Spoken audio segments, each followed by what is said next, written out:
Hello and welcome to Bleed Advertising with me, Ryan Whyte. I'm a freelance graphic designer and I am joined as always by Jacque Moodley, permanent art director. Hi, how are you? I'm good, thanks. How are you, Jacque? I'm all right, man. We haven't done this in a while, so it's nice to be back.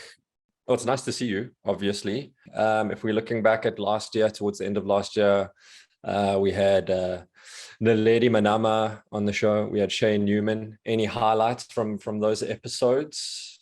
I think just spending time with Shay and his beard is a highlight for me. Anytime I get to hang out with Shay. The thing about Shay is I work with him, so it's not a surprise to see his face. Yeah. But I think getting more background into sort of his path and how it's almost like it happened by mistake or by accident. Like the fact that he's in advertising just was magical. And I think a lot of people get in, like the way I got into advertising was like somebody came to my school and I was like, oh, this is cool. I'm going to do that. And it was like a very clear linear path where Shay had like, he did art and he did web design and he did restaurant touring. And he still wound up here, which is kind of cool. It's like, the home for lost creatives advertising. It's a good place to be. And the lady was obviously great. And I mean, that was a great inspiring story, and the way, all the sacrifices made and how she like sort of fought against what her parents wanted or whatever to still be in advertising. I think it's great, man. I think we almost, or I take it for granted that like, I'm in a pretty cool industry for the most part. And, my story isn't that complicated the way I got in, but some people had to like, go up against some obstacles to get in here, and it's kind of inspiring. It makes me appreciate things a bit more in a weird way. I don't know how you felt about it. What was your highlights or lessons? Well, aside from learning about Shay's fetishes, I really enjoyed the way how he kind of went against the grain, but not in like I'm a rock star kind of way. It's just like, I don't want to do that. Maybe there's a better way to say that. But it's just like it's not a thing of being careless and not caring. It's just like, this is what I'm doing. I'm doing my vibe, and eventually I will get there to wherever that is, which I really enjoyed. And as far as chilling out with Naledi, I really enjoyed the perseverance and the application and the journey, the whole Ash Ketchum essence of the whole thing, where it's like just sheer determination and application, and like putting yourself out there. For those out there who don't know what we're talking about, you can go and listen to those episodes for yourself and make your own opinions. So yeah, catch that on our podcast, Bleed Advertising .com. It's easy enough to remember. Even if you had to guess, what would our website be? Probably .org. No. Well, maybe. I wonder what happens when you type in .org. I've typed it in a few times. Not the results I thought I'd get, to be fair. It's been nice to have guys with us and chatting and stuff. So yeah, we do more of that and some more of these. And then stay tuned. Stay tuned. Okay, so seeing as though it's January 2023, I thought let's start off with something quite easy going. We've done the history of advertising. We've done advertising 101. And yeah, it's just, I thought let's just go quite simple. So there's a lot of people out there that are maybe starting new jobs. Maybe it's their first jobs. Maybe they're just starting advertising school. So I thought the A to Z of advertising might be quite fitting, for people who need just a refresher course, if they had quite a long December. Yeah, nice way to hit the ground running in 2023. Any idea what A stands for? Advertising for 10 points. You would think it's advertising, but what I've got written here is art director. You can't have advertising without art director.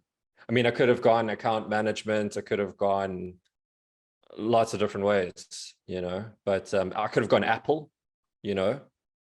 That's true. Macintosh. But I think quintessentially, I think we need to go for art director. So what can you tell us about art director? art directors? I think they're graphic designers with an ego. Yeah. I myself, as an art director, believe that. I'm like, okay, because there's a point in like studying where you go, either I'm going to be a graphic designer and keep doing graphic design stuff, or I'm going to have a bit of an ego and come up with conceptual TV ads. And that was the main difference in college. It could be different now, but there was literally like, do you guys want to make TV ads, or do you guys just want to design cool stuff? And I was like, TV ads sound better.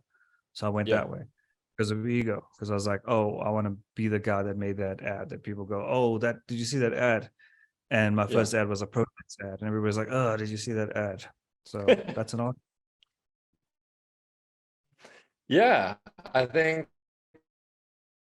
I think art directors, I mean, when you think advertising, or when I think maybe that's just because I'm biased, but yeah, art directors, I think when we were studying, art directors would still execute and stuff. And I think as you move out of college and you move into your first advertising job as an art director, you move closer and closer to delegating and literally just directing graphic designers, and that's it. It's kind of like, move this thing here. I've made this cool PowerPoint thing, and this is the transition I want, and then go and do it. Do like rough kind of executions and then send them off. Actually, to be honest, all I do is PowerPoints these days. I don't do much art direction. I do a lot of PowerPoints. Actually, everything's PowerPoints. I've just become really good at PowerPoints. Or maybe not, but that's my role has changed into PowerPointing. If you want to be a good art director one day, just dress all in black and get good at PowerPoint, and you'll be sorted. You're basically there. Look at you. You're in black today. Today I was like, let me wear some color. Don't want to be typical, but look at you. Yeah, yeah. I'm even wearing black jeans, black everything, bro. I'm staying true to the brand. I think that sums up art director. We can always revisit if you want. What do you reckon B is for?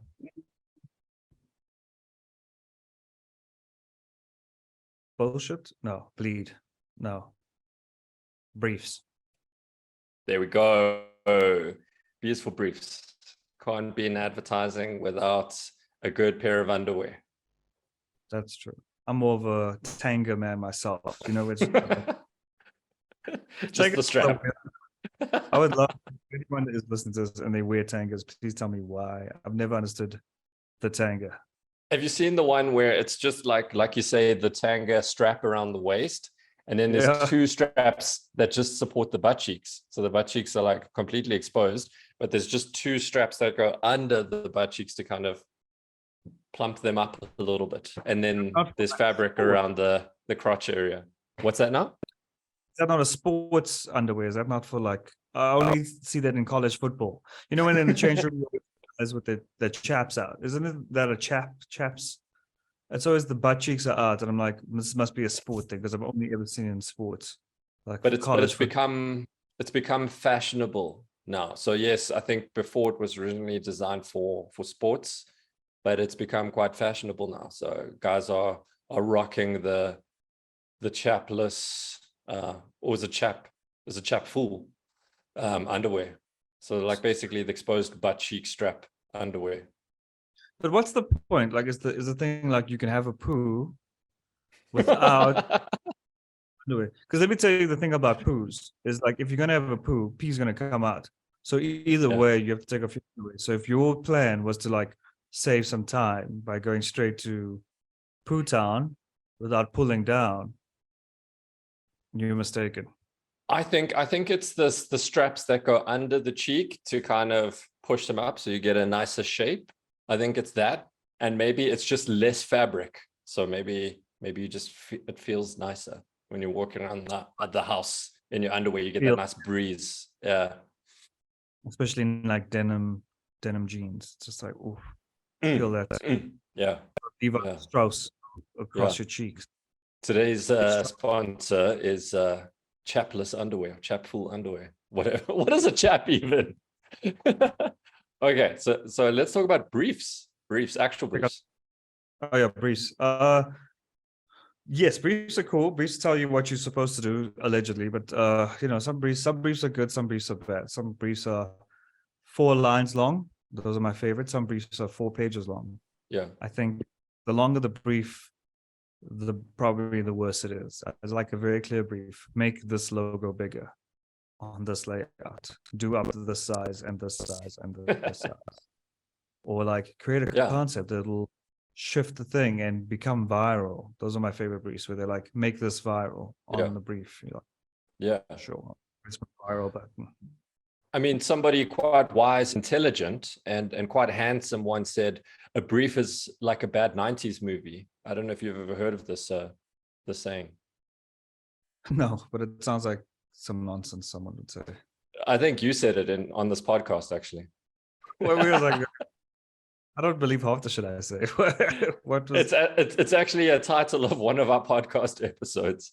I remember that, but I just don't remember why it was like a bad 90s movie. I don't either, to be honest. I think Dana once said, when we had Dana on the show, she said, brief, what is it? Brief is king, something like that. Or Through account manager. Yeah. So I don't know. So basically for me, a brief is probably the most important thing at an advertising agency. Like you said before, it tells you what to do. So if you don't know what to do, you're not gonna be doing anything, right? You're gonna be playing foosball. Yeah. I think brief is the box, right? It's always like think out the box, and you get the brief is the box, and you go, cool, this is what you have at your disposal. What can you do with this box? You know? And I think that's what the brief is. And like, yeah, man, some briefs are bad. Some people just make emails briefs, and that's it's fine. But what you want is a brief that like kind of gives you parameters to play in, and then you go have those are the best briefs. Exactly. So sometimes the worst kind of briefs are the ones that say do anything, go wild, because then it's like, what the hell do I need to do? You know, we kind of need to solve something. And I think maybe that's the difference. If you're an artist, then it's nice to have no brief. You kind of just create. Nothing's wrong, nothing's right. But because we work in advertising, something is wrong, something is right. So you kind of you need the parameters to make sure that you're not going off course. And I think a good brief isn't super descriptive or prescriptive. It's there's kind of cues and hints as to what to do. So I think a playground is quite a nice analogy. It's kind of like playground. Okay, yes, you've got a slide, you can go down and whatever, but those are kind of just prompts. You don't need to use the slide. You can use the monkey bars, but you can also do pull-ups on the monkey bars. You know, like you can kind of bend things here and there. You know, you can rest on the little bridge part. You don't need to run across it, you know? So you're spending a lot of time in like play parks these days, it sounds like. Yes, yeah. So I've been spending a lot of time at the adult parks. It's only adults allowed. Sounds like a cult. Sounds like a lie. Okay, what do you reckon C is for? Copywriter. You would think copywriter, but I've got here creative director. Oh, which is basically a copywriter.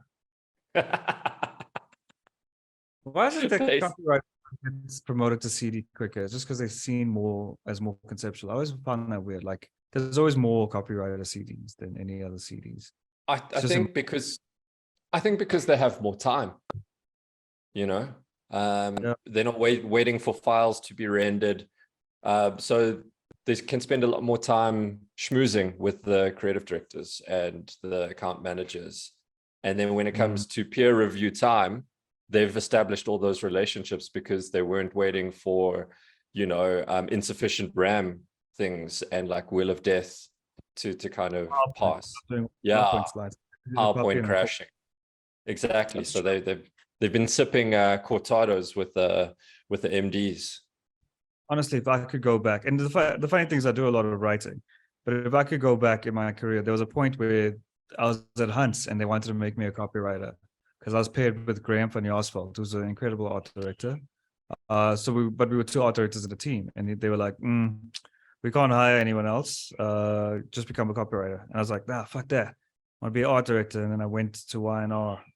And if I could go back, if there's one thing I could do, there's a few things I'd do if I could go back, but mainly in advertising, I would go back and just be a copywriter. I'd be like, man, I'd have way more time and I'd have way more fun. Like being an art director is like a lot more work. Let's not lie about it. If any copywriters want to fight me, you know where to find me. But at Falcone Beats on Instagram if you want to start a fight with Jacque. Yeah, or listen to some dope ass beats. I mean, I think I would have rather been a copywriter. It's not that I'm not writing today. Like I'm writing all the time, but like bonus work. You know what I mean? It's like, do your art direction, but then also write this thing. And you're like, okay, cool. And they almost make it seem like you're lucky to be even considered to be writing. I'm like, okay. That sums up creative director. Let's move on to D. Deadline. Oh, you knew it straight off the bat. Deadline. It's either deadline or dick. So, so yeah, deadline. In advertising, you need a brief, and the most explicit thing on the brief is the deadline. And sometimes you'll get a brief, it'll land on your desk, and the deadline will be ASAP or COB. Get this out right now because we've got to put this brief in on time, and clients are expecting this today. So it's your problem. Yeah. So I think those are probably the two most important things in advertising is the brief and the deadline. Like if we're looking at like say for instance you're an artist, or I keep using the example of an artist, but it's like they can get extensions. The brief is a blank canvas. Say for instance they get a grant from someone, they're like, we think you're a really talented artist, here's 500k up front. And then if they hit creative blocks, they'll just be like, I need an extension, there's a creative block and I just can't get around this, I'm just not feeling inspired. Do you know what I mean? And they can extend that deadline, but for us it's not like that.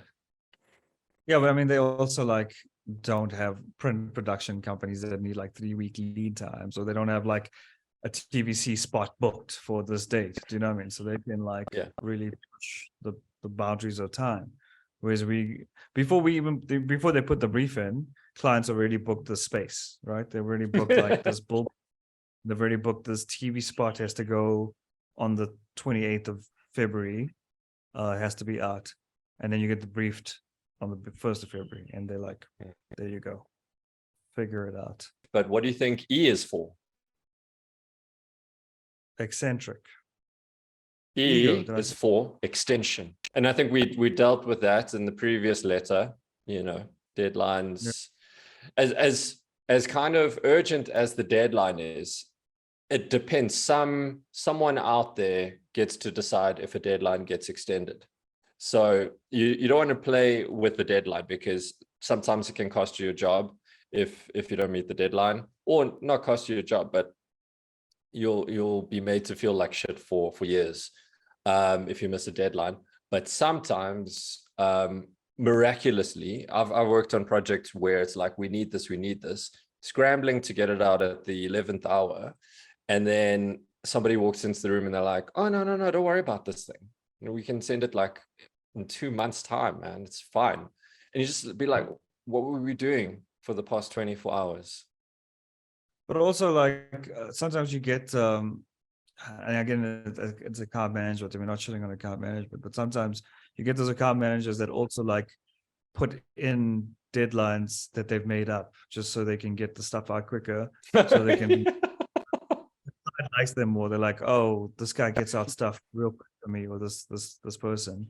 And they're just trying to make nice with the client, because they're obviously trying to go over to client side. So they just put in random deadlines, like, oh yeah. And clients like, oh, this account manager's on top of their game, they keep getting shit out. Fucking like just sitting there at like midnight, just like PowerPointing.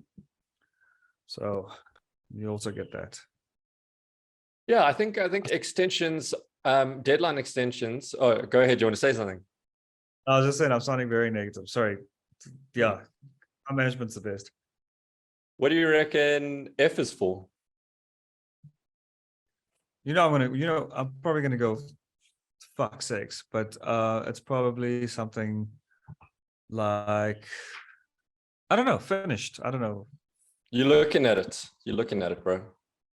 Fine. Fine. Freelancer. Oh, Freelancer. okay. Why don't you tell me more about freelancing as an actual freelancer? What's the pros and the Okay. cons? So actually I had this conversation with someone the other day. This person was like, I've only been promoted once in my career, and he had been working for like 12 years or 15 years, whatever. And I said to him, I've never been promoted ever. Yeah. I've just stayed. I was graphic designer, junior, then I became freelancer. And that was it. I never went to midweight, senior, whatever. So I quit being a junior designer. I became a freelancer. So that's not a promotion. And I've been working for 10 plus years now, and I've just stayed a freelancer. So I think it's different strokes for different folks. But for me, I just like the fact that I don't need to worry about getting a promotion. I'm just, there's none of that anxiety. I kind of just, it's almost like I'm running my own business. And I've registered a business, and I've got a tax person that does my stuff. So I kind of don't have that negotiation anxiety. It's like, okay, cool. If you can't afford me, I'm going to go somewhere else. I don't need to run around and suck up to people and do peer performance reviews and everything. I don't mean that to sound like I'm being a brat. It's just, that's kind of, I don't want that anxiety weighing over me.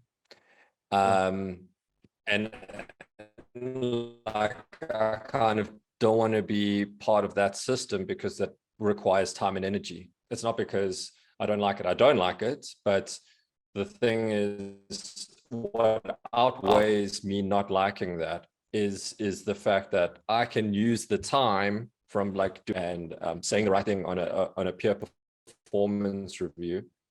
I can use that time to actually work or relax and rest. So a lot of times I walk into an agency as a freelancer, and they'll be like, "Oh, Ryan, you're so good." And look at, I always tell people I'm not good. I've just had sleep. That's all. Everyone's like, "Oh, where do you come up with all these amazing ideas?"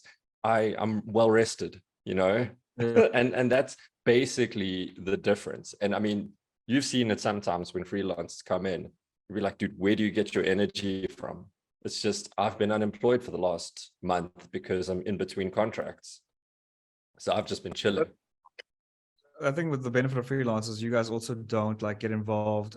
I guess it's to your point with like the politics of the agency. Like sometimes you can feel disheartened or disgruntled because things haven't gone your way, and like you get so involved and you're like, oh, how did this person get promoted? Because I've been working longer and I've done this and this, and I got this award and they didn't, but they still get promoted. Whereas a freelancer comes in and they don't have any, they're like almost, what's the word?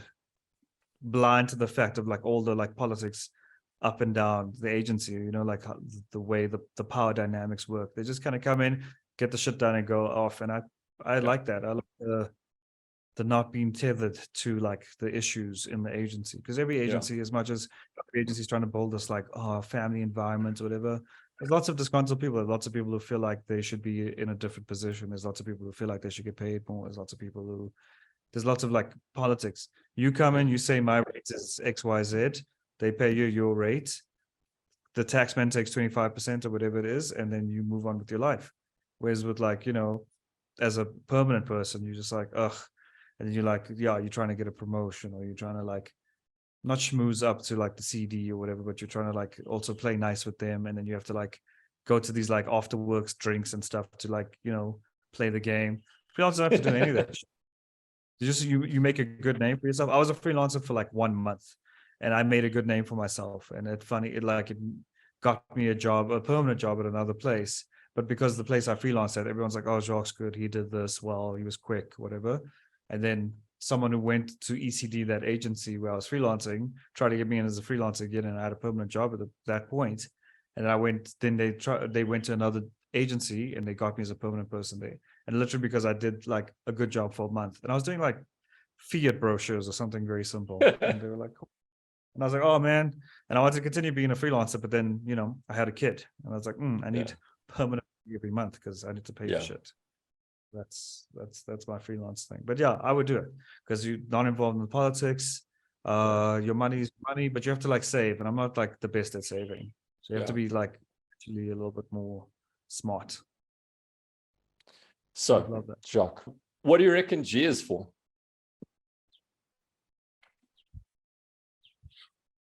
In advertising. Goodness. I wonder what could it be? I don't know. It might seem obvious to you, but like I'm stumped. I mean, you're looking at it. You're looking at it right here. Gangster. Graphic designer. I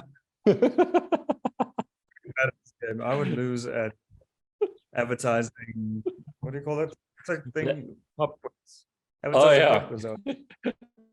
David Ogilvy once said, "I'll be like, oh fuck it."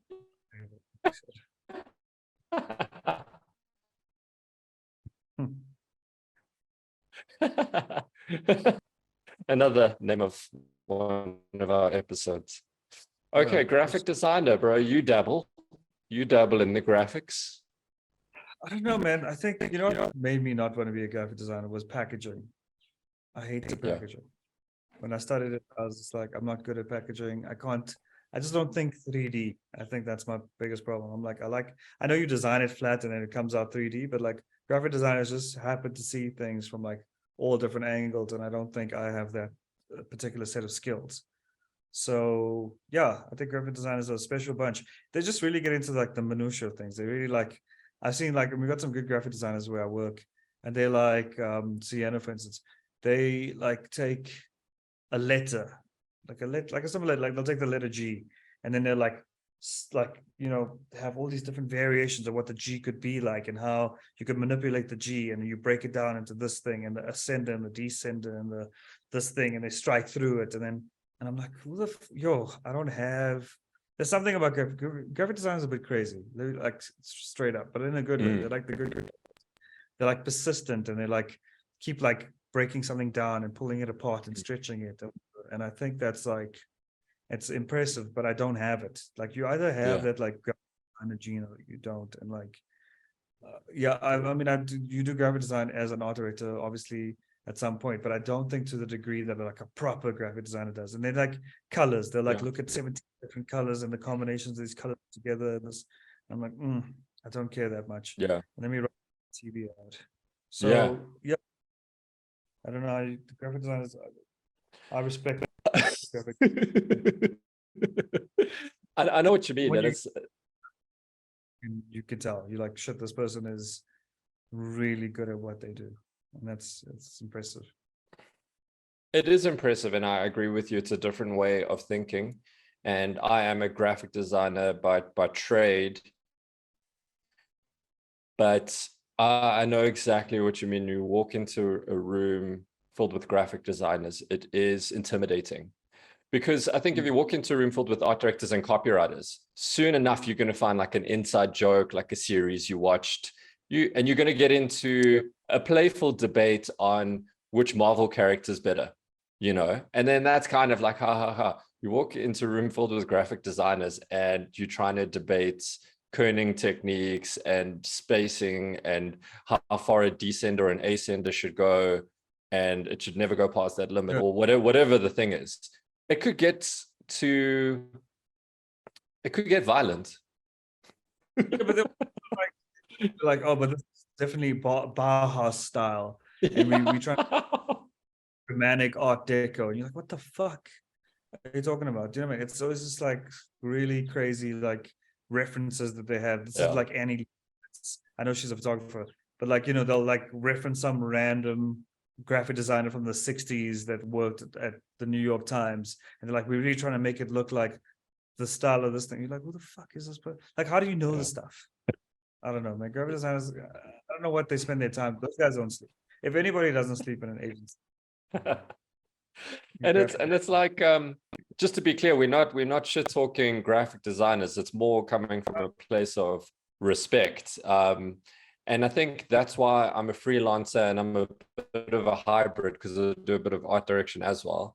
I think I wouldn't be able to work at a purely graphic design studio. It would just be too intimidating for me. My technical ability isn't like up there, and also my know-how and my knowledge of like all these famous graphic designers and best practice and latest trends. That's where I'm a bit more of an art director. I'd much rather know like what the latest comedic references or whatever. So I am a bit of a hybrid. Yeah. But respect to graphic designers out there. All due respect. We must get another one on the show, I think, just to tell us which designer designed this thing for this like museum in 1962. At Bronwyn Webb. Yeah. And also they're always good illustrators for some reason. Like designers always seem to be like good illustrators. Oh. So art directors, you get an art director to do a skin, like it looks like a cow. And you gotta grab a designer to do a skin. It's like the best illustration you've ever seen. And you're like, how? Yeah. But which one will be funnier? The art director's one, probably. What do you reckon H is for? HR. That's where most creators end up. Hey. I mean, we could have gone for HR for sure. We could have gone for Hangover, definitely. But I've decided to go for hipster. Oh, okay. Fair enough. I think so it's like this is a long drawn out answer, but I think with advertising and creativity in general, you have to like build a case study for yourself, right? So you have to go, I'm cool and I know what I'm doing and I'm like super creative because I know this sort of thing. I know this again, back to like the design thing, was like, I know that this designer did this in 1962 for the opening of that art museum and did the posters in this style, whatever. And I think that's like real hipster behavior, because hipsters will like to tell you about the origin of this coffee and it came from like, but it passed through like wherever, to get here. And that's why it tastes like goat pee, because it's been passed through the intestine of a small goat. And it's like shit like that, where you like, it's just people who want to know stuff and seem different and seem creative. So they grow their beards out in a funny way, or they dye their hair several colors every week. It's shit like that, where you just go, you just have like to prove to people that you're special or that you're creative. And I think that's real hipster behavior. And I think that infiltrates into creative agencies quite. It's like, but we spoke about this before. We said, some people have to just pretend to be that elaborate, extravagant, creative person. So people go, that motherfucker is creative. Let's promote him, or let's give him let's let him direct shit because he looks like he knows what's going on. You're selling yourself basically, and you have to do it like physically. You have to like wake up in the morning and go, I'm going to be this extravagant person, just so people recognize that I'm creative, That's hipster. You got to brand yourself. You got to be the brand. Exactly. Like some people like, that's it. Somebody has to like walk and talk the thing. I think Instagram's a good place for that, because Instagram, you can decide to be like a fitness influencer and then you drink kale juice and then like do like squats on every other post. And that's branding. Like, you're this person. If you're in creative agency, you have to grow your beard out in a weird way and like wear cool specs. Designed by like Paul Smith. I don't know, Paul Smith's. People regard Paul Smith as a person, but you know what I mean. You have to like decide what you're going to like put out into the world and fashion yourself and make yourself into that, and then you have to like be that every day. That's a lot of work. I'd rather rather just wear a Zanzibar soccer shirt. Exactly. It's probably fake. If Adidas is listening, I bought this at a flea market in Stone Town. I don't know if they this. I don't know this, but so don't cancel me, Adidas. You know the vibes. The thing is with hipsterism, I think it's one of those things where it's like it's so tricky for me. how there's no clear definition of what a hipster is, and how, like, if you ask hipsters, are you a hipster? They will say no, which is the most hipster answer, you know, because you don't want to conform. So so I'm waiting for Netflix to make a documentary, like breaking down the hipster, you know, like they've got those series where they break down certain topics. I would love one on hipsters, because I don't consider myself a hipster wearing all black, but someone else might be like, oh, he wears all black, he's a hipster. I don't know what. I drink cortados. Maybe I'm a hipster. I don't know. You're definitely a hipster, especially you and your coffee. Because when you and I started being mates, I'd like to think, you just made me taste like a lot of different coffee. You were like, oh, but you need to try this Vietnamese, whatever the fuck. And then I was up for 3 days straight. You're like, no. I know you like your cafe mocha from Wimpy, but you need to try this. This guy's serious about this shit. Let me go along with it. And then, yeah, I couldn't sleep for 3 days because of some Vietnamese condensed milk blend. I don't know. Anyways, so you're a hipster, bro. You're borderline hipster. Let me tell you. Except I is for. Illustrator. I've gone for IT. They have no place in the creative agency and advertising. They just tell you to switch it off and switch it on again, and then they like nail you when you spell like beer on your keyboard. Next topic. It's way better. Both the program and the person. Love Illustrator.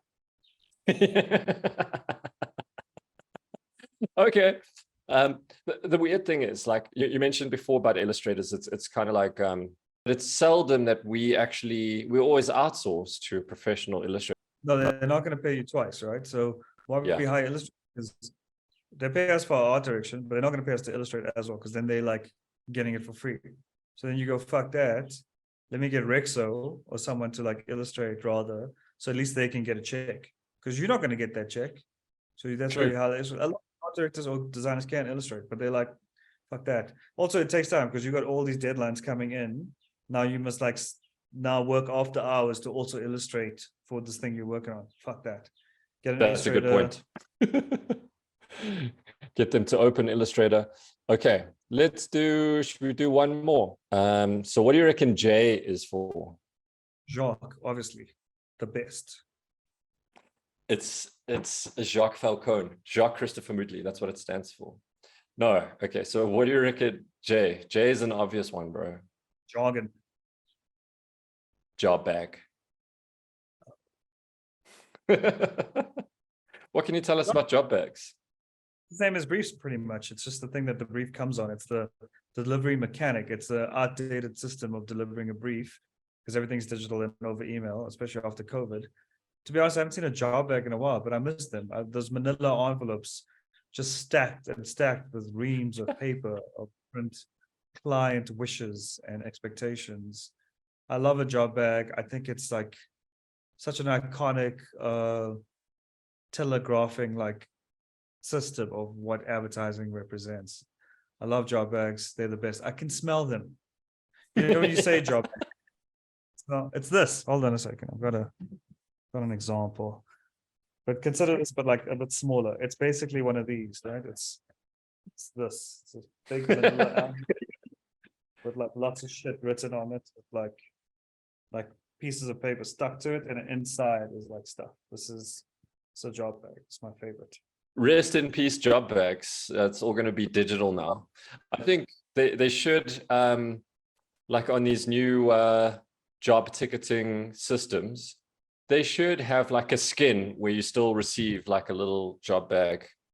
Oh, that's nice. Like a little emoji or an NFT of a job bag. That'd be cool. Graphic designers, illustrators, let us know. Like, or we'll just do it ourselves. We'll just do it ourselves, right? Yeah, thanks for joining. We'll catch you on the next episode. Thanks to Jacque as always. And yeah, hope you enjoy this episode. We will catch you next time. And here we have Where Is the Money At? By Minus. Where could the financials be? Me, I got rose bottles in a bucket in a club, I'm shutting it down. Me, I'm on top. Me, I got guap, mama, I run this town. You ever have negative money? That's depressing, isn't it? You look at your bank account, negative $10. That's how much I have now.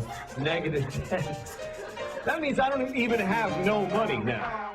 Damn it, I hate these cats in the game. Was rapping is lame, and they still be stacking the cake. Hey, I'm thinking of a plan to attain the cash and the fame, and I ain't got no gas in the tank, man. Shit, I just checked my balance. I need a few thousands like the 10 commandments. I got a grumbling tummy. If I think of it, maybe if I'm laundering money, I'll be filthy rich. But the thought in my mind all day is crime don't pay, and I can't stay inside a prison with hella gays. A resume can fix the shit, but does it mean I pick the position which the company fucks me in? Nah, I ain't with the shit. I'm trying to get the last name of CeeLo. Maybe I should try my luck at a casino. My chances to see dough are flat to the zero. Where the money at? Give me the dough. You know that I'm broke. This ain't a joke, nigga. Where the money at? Give me the dough.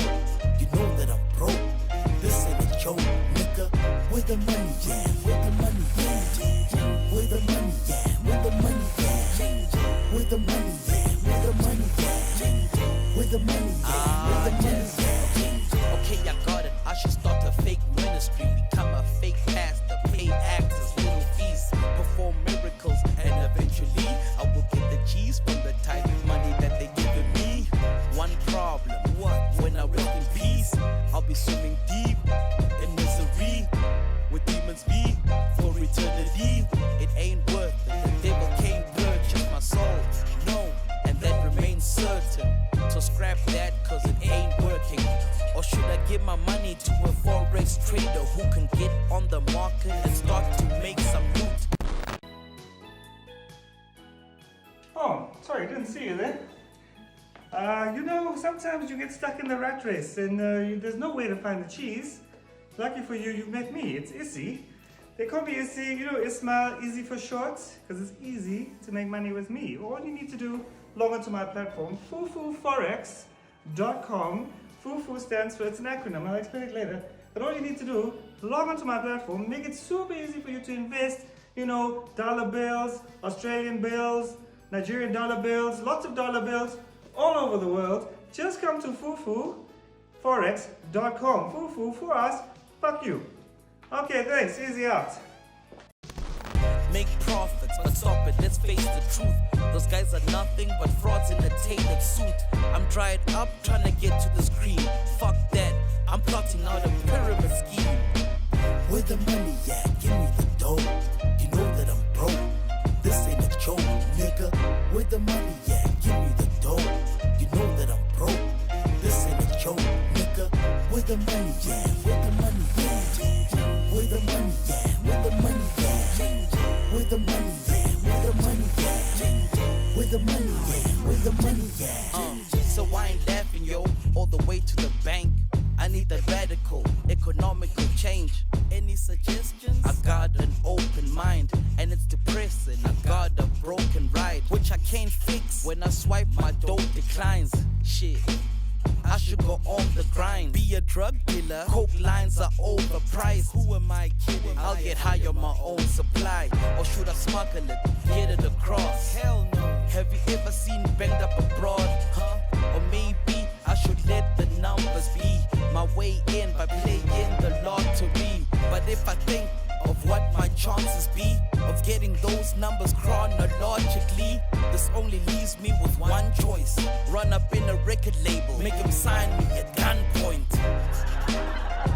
I wish I did. I wish I didn't have anything. I wish I just had nothing, but I have less than that. I don't have none. I have not 10. I can't, if it's free, I can't fucking afford it.